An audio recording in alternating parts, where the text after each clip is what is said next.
Hello editor મિત્રો, સ્વાગત છે તમારું એક નવી રીલમાં. આજે આપણે શીખીશું અત્યારની મોસ્ટ વાયરલ ઇફેક્ટ એટલે કે ડ્રીમી ગ્લો ઇફેક્ટ. આ ઇફેક્ટને લોકો બ્લૂમ ઇફેક્ટ કે ફિલ્મ હેલેશન ઇફેક્ટ તરીકે પણ ઓળખે છે. સિનેમા ઇન્ડસ્ટ્રીમાં આ ઇફેક્ટને પ્રો મિસ્ટ ફિલ્ટર ઇફેક્ટ તરીકે પણ ઓળખવામાં આવે છે, કારણ કે સિનેમા શૂટ કરતી વખતે કેમેરા લેન્સની આગળ એક ફિલ્ટર લગાડવામાં આવે છે જેને કહેવાય છે પ્રો મિસ્ટ ફિલ્ટર. આ ઇફેક્ટનો ઉપયોગ અત્યારે પ્રી વેડિંગ કે મ્યુઝિક વિડીયોમાં વધુ જોવા મળે છે. તો ચાલો જાણીએ આ ઇફેક્ટને આપણે પ્રીમિયર પ્રોમાં કેવી રીતે ક્રિએટ કરી શકીએ.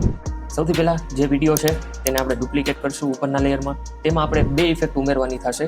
પહેલી ઇફેક્ટનું નામ છે લુમા કી અને બીજી ઇફેક્ટનું નામ છે ગોશિયન બ્લર. આ બંને ઇફેક્ટ ક્લિપ ઉપર એપ્લાય કર્યા પછી લુમા કીમાં થ્રેશોલ્ડની વેલ્યુ આપશું 25. સાથે સાથે ગોશિયન બ્લરમાં પણ અરાઉન્ડ 25ની વેલ્યુ આપશું. હવે ઓપેસિટીમાં બ્લેન્ડ મોડ સ્ક્રીન ઉપર સેટ કરશું. તેની ઓપેસિટી અરાઉન્ડ 75 to 60ની વચ્ચે સેટ કરશું. તમે જોઈ શકો છો આપણો ડ્રીમી લુક એકદમ તૈયાર છે.